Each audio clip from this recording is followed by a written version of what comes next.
Okay, my name is Chris Higgins. I'm a professor in the School of Civil and Construction Engineering here at OSU. And I'm going to be talking about a project that involved my colleague Andre, as well as Ari, and the person who did all the work is Ian Morell, who's in the back there. So most of the first part of my presentation is work that we've completed. And then I'm going to be talking about work that we're going to be moving forward with, which we just started this past fall on the serviceability aspects. And that's also with Ari Mariupola, myself, and a new PhD student, Bulent.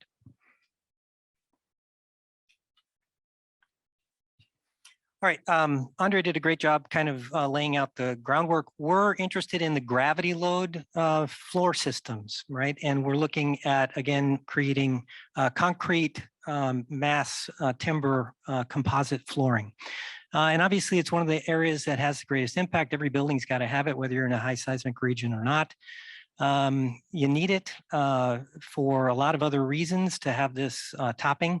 And so why can't we make the best use of it in terms of using it structurally?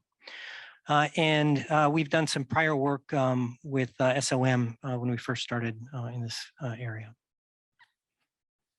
All right, so the work that we just completed is related to a number of different series of tests where we started with individual fasteners and their pull-out extraction results, looking at group effects, then looking at one-way bending, essentially of a beam type specimen, and then moving on to looking at the orthotropic properties that Andre talked about briefly. Looking at the strong direction dx stiffness, dy, which is the weak direction stiffness, and that warping or twisting stiffness. And one of the reasons we want to do that is most of the time in terms of thinking about buildings, we're thinking of uniform loads, but we also have to deal with point loads, and point loads are going to produce two-way bending. And that's one of the aspects where we actually looked at patch loading of these panels where we produce two-way bending. And then comparing some of these orthotropic plate models using those orthotropic properties to the observed two-way bending behavior of the specimens. And then finally, we looked at, obviously we're putting together multiple panels. They're going to have longitudinal joints. How are we able to transmit forces across those longitudinal joints, and looking at what are the elements within the structure that are contributing to that force distribution. All right, so I'll start at the beginning. We looked at the beginning. So again, this is over a number of different years. Self-tapping screws were the preferred way of trying to produce composite action. So we looked at a number of different type of screw assemblies. I've got them listed there. We developed a specific testing rig to be able to quickly index them so we can sweep through different inclination angles to get their extraction values. And there's a poster over here that describes that apparatus. So it makes it easy to quickly go through and evaluate individual fasteners at different installation angles. We looked at several different substrate materials, including Doug fir, Norway spruce, and that should be mass ply panels. And we also, because we're looking at the composite action with a concrete topping, we also know that we're going to have to extract the heads of those screws from the concrete slab. So we actually did extraction. It's like doing a very small anchor bolt pullout test out of the concrete slab. And here's some, kind of box and whisker plots in terms of results for the different substrates. And you can't see it, but they're the different screw types across the bottom of those, and they're all consistently labeled. If you've noticed, I kind of, I don't know if there's a laser pointer, I guess there is. Over here, there's a couple boxes which have very low variability because those actually fracture the screw. And so guess what? You get low variability if you can fracture the metallic part. All the others failed through extraction. And you can tell these are all our timber substrates, and the controlling parameters actually pull out of the head from the concrete. All right, once we got away from the way of doing distributed shear connectors at the individual fastener, we wanted to know how they work within a system. And then we also wanted to look at other alternative methods. So we looked at when you have a composite system with concrete on top of some other material, whether it's timber in this case or steel, you're going to get slip deformations that occur between the topping and the substrate. And the most of the displacement, the maximum displacement occurs at the ends of the members, right? So there's relative slip that occurs. And in order to get that slip, you get slip strains that are distributed along the length, right? You integrate those slip strains to get the displacements. So one of the concepts we came up with is coming up with a hard anchor point at the end to prevent the end displacement from accumulating there. So essentially you're creating an arch for that topping slab. And you still need some field fasteners somewhere else to keep it from separating. And one of the specimens that we did is we didn't put any field fasteners in, and you can actually see the concrete separate from the surface of the CLT. So the thing that people don't think about with those shear connectors is you're also enforcing compatibility between the slab and the substrate. And so they don't have vertical separation. That's important. One of the nice features of this, it lends itself to that prefabrication aspect that Andre talked about, because essentially you have these end anchors, which are going to provide you shear strength at the interface, but also they can act as formwork, right? If you have a precast solution. Another one we looked at is a modified T-plate. This is like out of Germany back, I don't know, probably 1950s with Perfabond, where they actually punch holes through steel and they allow concrete dowels to fill those holes. So you get concrete shear connectors, as well as you have end bearing on the face of the T. So this is, again, screwed in with special washers to get the angle right. And a fairly shallow stem of that T. If you've got reinforcing steel, you can actually, the bars sit within those punch outs so that you get additional ability to transmit shear through that interface. These are custom made because it's a very shallow, we're only dealing with a 2.5-inch thick concrete topping, which is fairly small, but that's about the narrowest you can go with allowing the concrete to do all your work as a diaphragm. If you go thicker, it becomes more dead load. So we went the thinnest possible you can go with, retaining the advantages without adding too much additional dead load. And then we developed our own screw to create shear between those interfaces. Rather than do self-tapping screws, which are usually placed at 45 degrees so that you're loading them in extraction, we wanted an omnidirectional screw, right? Whereby if I rotate the direction of bending, or I'm going to get the same performance all the time. I don't have quality control issues of trying to control the angle of which I'm installing the fastener.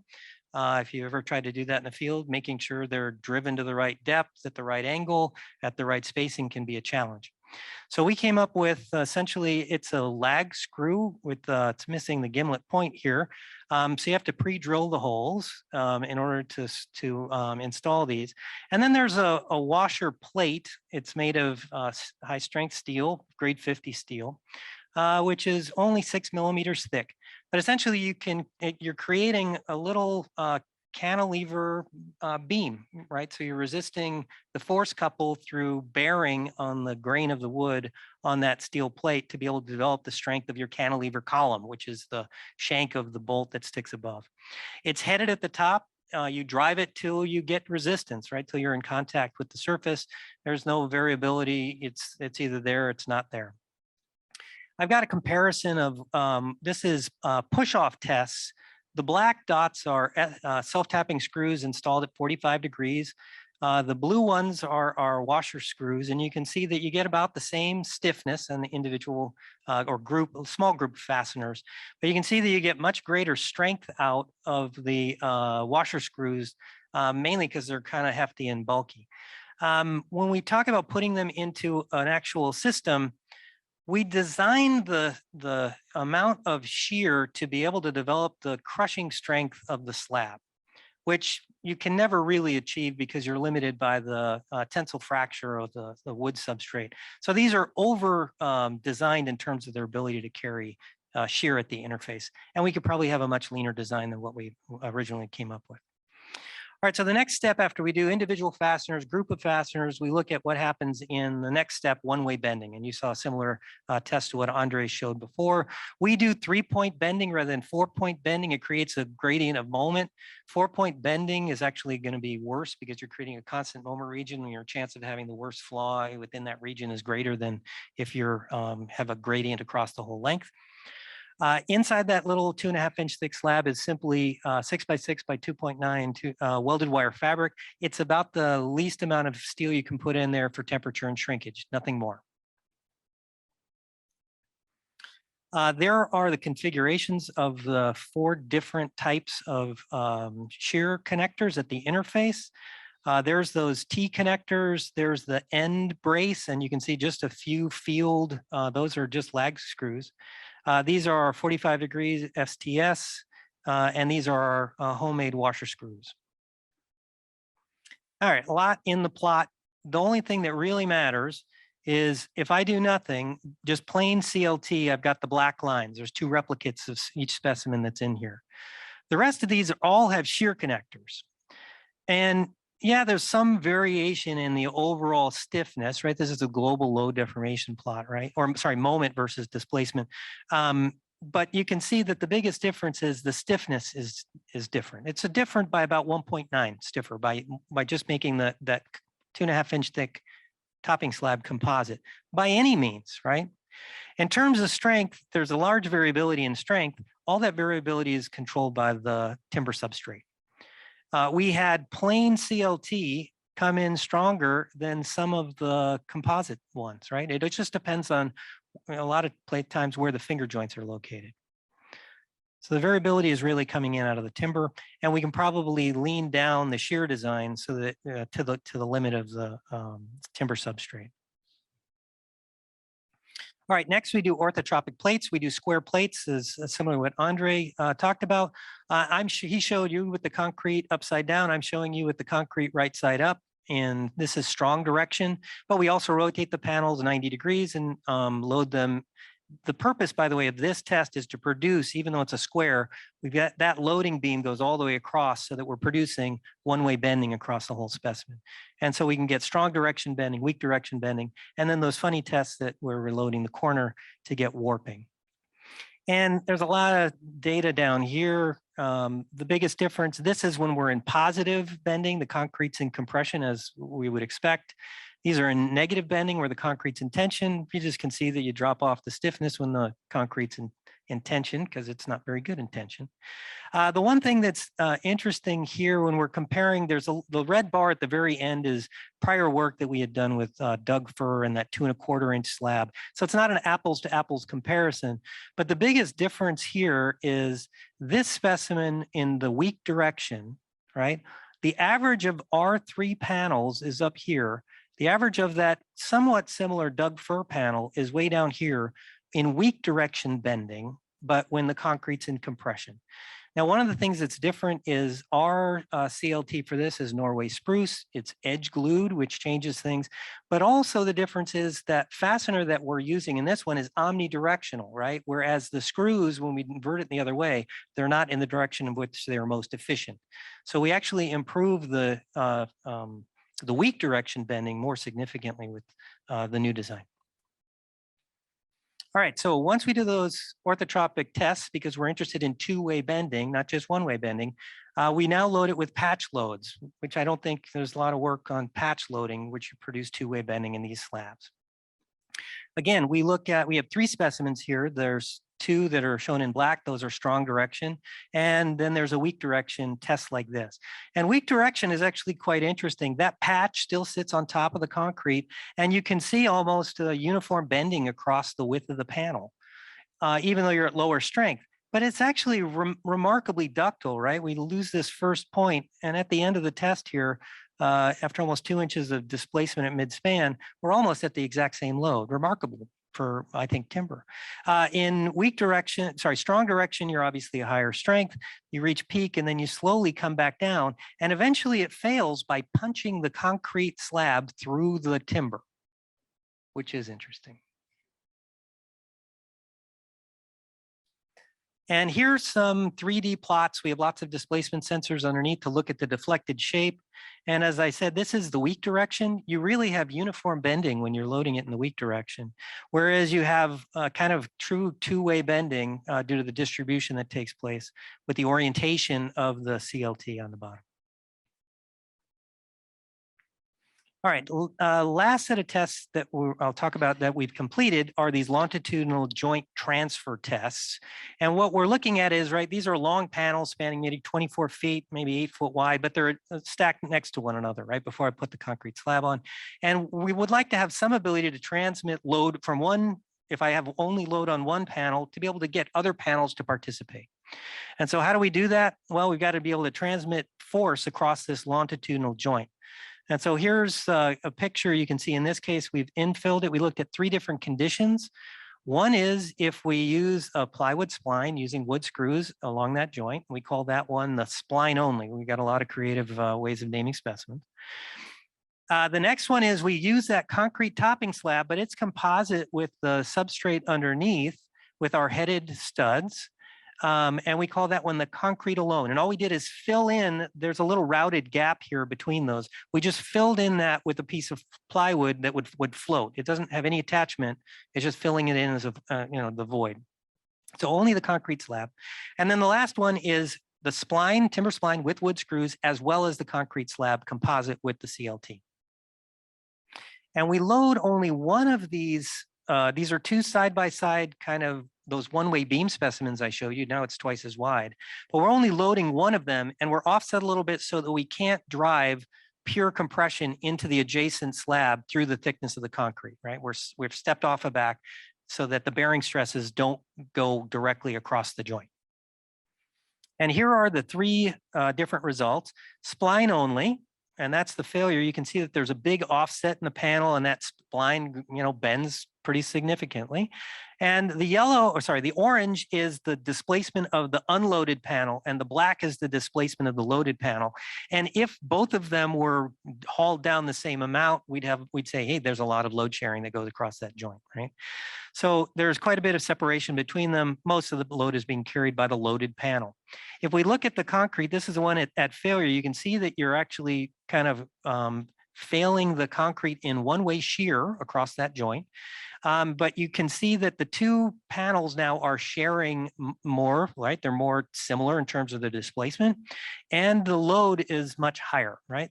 And that's just the concrete, no spline, right? So it lends you to say, I don't need any other kind of connection. If I use just concrete across the joint, the concrete should be able to transmit the forces across those joints.